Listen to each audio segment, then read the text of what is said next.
জ্বর তো ভালো জ্বর আছে 160। কি সব ফালতু অ্যানালগ থার্মোমিটার দিয়ে জ্বর মাপে, এ ভালো রেজাল্ট আসবো নাকি? কিসের 104?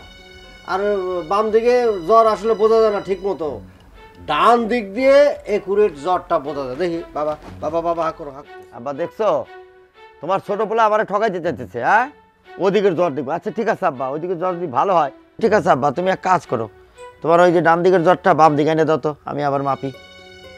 কি কইতে আছস?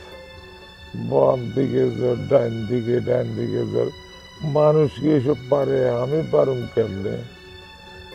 আসলে এই দুপুরবেলায় তোরা যে আমারে গোসল করাইছিলি, এখন তো আমার জানাজা পড়ার সময়। এসব উল্টাপাল্টা কথা বললো না তো বাবা। তুমি আমার তাল গাছটা দেওয়ার আগে সব জানাজা টানাজা কথা বলতেছো কেন? বললে তুমি তাল গাছ দিয়ে করো। এটা তুমি কি কথা কইতেছ? হ্যাঁ তুমি তাল গাছটা আমার না দিয়ে মরার কথা কইতেছো। আচ্ছা ঠিক আছে, তুমি তাল গাছটা আমার দাও, তারপরে মরো। আমি কথা দিতেছি তাল গাছের নিচে তোমার কবর দিব। বাবা, তোমার বড় ছেলে কি বলে দেখছো? তোমার বলে তাল গাছের নিচে কবর দিব। ও কি জানে না ঝড়ের সময় তাল গাছ থেকে তাল ধাপুর দুপুর পরে কবর উপরে যখন পড়বে তুমি ব্যথা পাবে না? বাবা দেখছো কত বড় আহম্বক, একটা মানুষ মরে যাওয়ার পরে তার কবর উপর তার পলে বলে ব্যথা পাইব, এটা কোনো কথা? আচ্ছা দেখ, ও তো আসলে ইচ্ছা নাই, মাটির নিচে কবর দিব না, তাল গাছের উপরে কবর দিব। ঠিক আছে আব্বা, তুমি এক কাজ করো, তাল গাছটা আমার, এটা আমি আমার দিয়ে দাও, আমার তাল গাছ। তাল গাছ যদি দেয় আমারে দিব। হ্যাঁ আমারে দিব। এই কথা বলবি না, কথা কম কফি আমারে দিব। আব্বা তাল গাছটার ব্যবস্থা করো তো, তুমি কই দাও তো, জ্বরের মধ্যে কই দাও। হ্যাঁ জ্বরের মধ্যে বললে হইব নাকি? তাল গাছ আমি ছোট ছেলে সবসময় আদরের ছেলে, এবং তারা সব খালি বেজাল লাগাইতেছে কিন্তু আব্বা। যা হয়েছে জ্বর মাপছি, যা এখন যা, এখন আমি জ্বর মাপবো, যা তুই তোর সামনে মাপবো না জ্বর, যা। না না আমার সামনে মাপা লাগবে, আমি মারবো না, তো মাপ তুই যা। আমরা আজকে একটা ওই তাল গাছের একটা কাহিনী বলবো।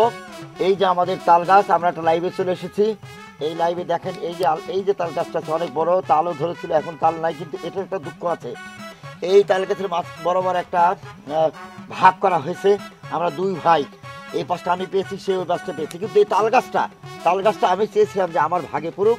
আপনারা তো বোঝেন যে আমি বড় ছেলে, আমার জন্য ভাগে পড়লে আমার আর দেবে না, সেটা দিচ্ছে না, এটা একটা গন্ডগোল চলতেছে। এই যে দেখেন তাল গাছ, এই যে আমি দেখাচ্ছি, এই যে দেখতে পাচ্ছেন, আপনারা দেখতে পাচ্ছেন তাল গাছটা, দেখছেন কত বড় তাল গাছ। হ্যাঁ আপনারা দোয়া করবেন আমাদের জন্য, আমরা সব লাইভে দেখাই দিলাম, এবার আপনারা আমাদের সাথেই থাকবেন। ধন্যবাদ সবাইকে।